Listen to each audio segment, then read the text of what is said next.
ओं नमो भगवते वासुदेवाय। श्रीमद्भागवत अष्टम स्कंध विंश अध्याय। कहन्ति व्यासंकर बला शुण परीक्ष कृष्ण लीला। सुकौवाच वामन विश्वरूप देखी बुझिले हर ब्रह्मा आखि। भये मिलिले विष्णु पासे अभय चरण विश्वासे। अमर आदि मुनि गणे नमिले वामन चरणे। सनंद आदि जोगी जने वेद उपवेद सुमने। जम नियम बेनी पासे सर्वे मिलिले महात्रासे। तर्क पुराण इतिहास आगम निगम प्रकाश। अपर जोगी सिद्ध जेते ज्ञान अळन जाळी चित्ते। अशेष कर्म बंध फासी जे करिछन्ति ब्रह्म राशि। बेगे मिलिले मोद भरी स्तुति वंदन मुखे करी। हरि हरि बोल। हर बिरंची तो समने कर संपुट उपायने। वामन पाद तले थोई तक्षणे ब्रह्माग होई। जे विष्णु नाभि पद्मु जात जाहार सर्जिला जगत। आनंदे भरी कमंडले शुचि पवित्र शुद्ध जले। मंत्र उच्चारी करे घेनी जेनीर भुवन पावनी। वामन पाद शून्य गला बाजन्ते ब्रह्मांड कंपिला।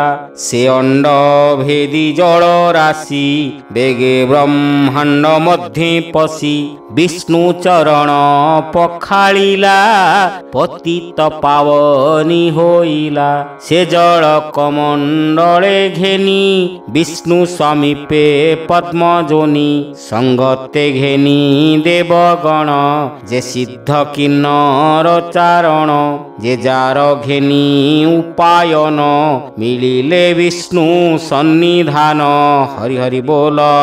नमी वामन पाद तले निज अधिकार निश्चले। गंगा जे कमंडले थिला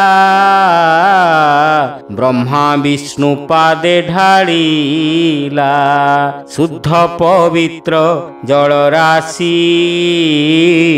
गोविंद नख कोणे पसी। तहु उछुली अंतरिक्षे पड़िला मुनिंक समक्षे। सोम आदित्य लोक जिनी स्वर्गे पड़िला तरंगिणी। सुमेरु शिखे अंतरिक्षे से जल पड़िला प्रत्यक्षे। चतुर दिगे चारिधार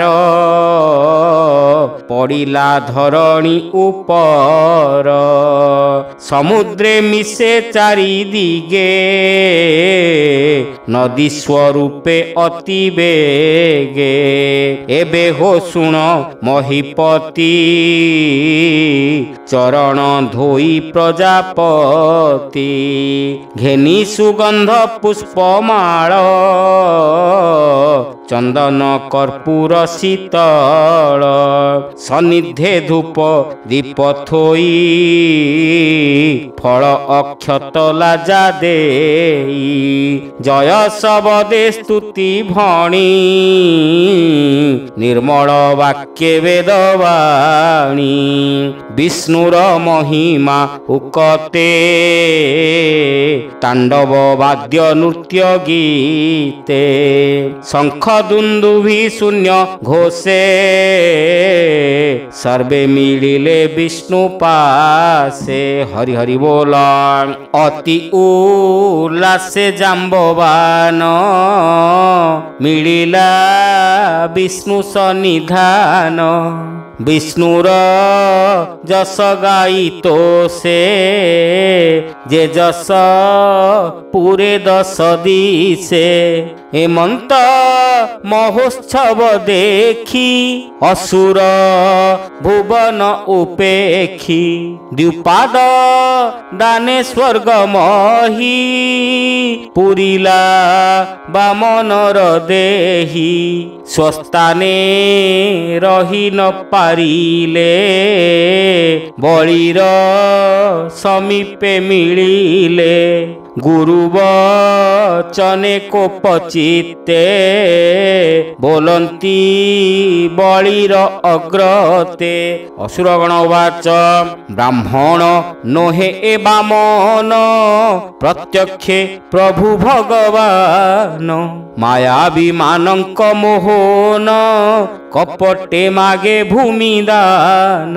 मायावी मानंकर बर संपद हरिला तोहर बामन रूपे जगते देवंक कार्य सिद्धि अर्थे एभली नित्य सत्यव्रत विशेषे ब्राह्मण भकत केबे हे मिथ्याए न कहे दुखी जनंकु दया बहे आंभर प्रभुए राजन निश्चय बैरिए बामन आस एहाकु बध कर बलिकु संकटु धर एमले शत्रु नाही दूजा बलि होइब स्वर्गे राजा आंभे करिबु तोर कार्य हे दैत्य बलि महाराज हेमंत बोली एक चित्ते असुरे धाइले तुरीते शूल खड़ग धरी करे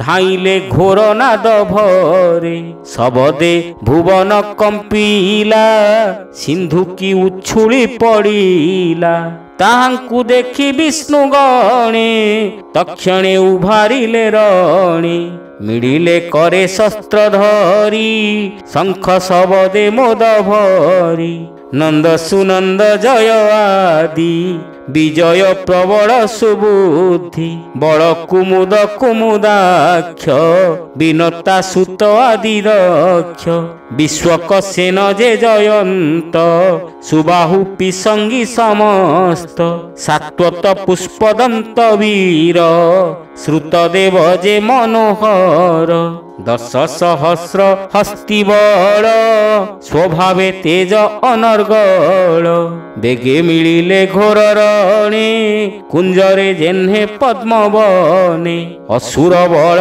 नाश देखी बलि होइला मने दुखी गुरु वचन मने स्मरी बोलई जन जन करी हरि हरि बोल हे विप्रचित्ति व्यग्रगति हे राहु करण पपति मोर वचन चित्ते धर केबे हे समरण कर आंभर नोहे जय काल ईश्वर माया अंतराल जे प्रभु बळे बलवंता प्राणीक दुख सुख दाता से जे अशेष मायाधर संसार जार खेल घर से जाकु काळे बाम होई ताहार जय जस नाही जेबे दैव आंभ पक्षे सुकाळ होइब प्रत्यक्षे तेबे जिणिबा आंभे रणे हेमंत बोधी जणे जणे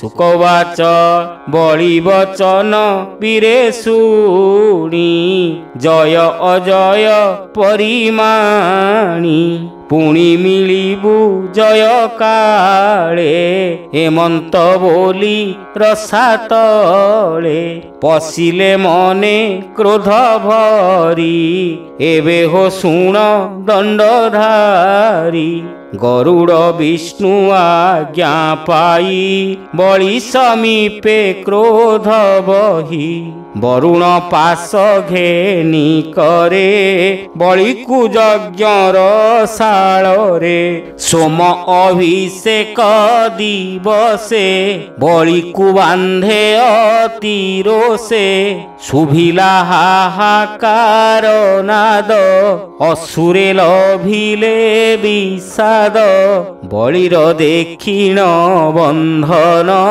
ବୋଲନ୍ତି ପ୍ରଭୁ ଭଗବାନ ତୃତୀୟ ପାଦ ମୋର କରେ ଦେଲୁ ଯେ ଓଙ୍କାର ଉଚ୍ଚାରେ ଭୂମି ଗଗନେ ବେନି ପାଦ ଆବର ପାଦ ଶୂନ୍ୟେ ଭେଦ ତୃତୀୟ ପାଦ ଏବେ ଦିଅ ସଂକଳ୍ପ ଦୋଷୁ ପାର ହୁଅ ଯାବତ ଚନ୍ଦ୍ର ସୂର୍ଯ୍ୟ ଦିଶେ ପବନ ଅନଳ ପ୍ରକାଶେ ତାବତ ଭୂମି ଏ ତୋହର ମୁଁ ଯେ ଘେନିଲି ବେନି ପୁର ତୃତୀୟ ପାଦେ ସ୍ଥାନ ଦେଇ ତୁ ଏବେ ରହ ସୁଖୀ ହୋଇ ନଦେଲେ ପଡ଼ିବୁ ନରକେ ଅଜସ ହେବ ତିନି ଲୋକେ ଏମନ୍ତ ବଳି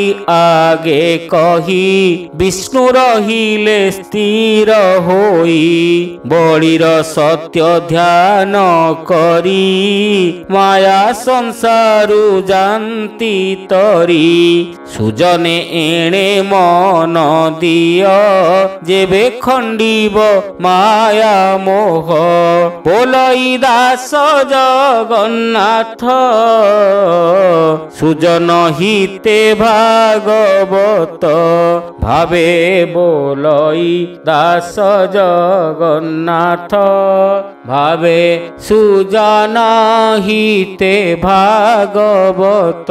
ହରି ହରି ବୋଲ। ଇତି ଶ୍ରୀମଦ୍ଭାଗବତେ ମହାପୁରାଣେ ପାରମହଂସ୍ୟାଂ ସଂହିତାୟାଂ ଅଷ୍ଟମ ସ୍କନ୍ଧେ ବାମନ ପ୍ରାଦୁର୍ଭାବେ ବଳି ନିଗ୍ରହୋ ନାମ ବିଂଶ ଅଧ୍ୟାୟः।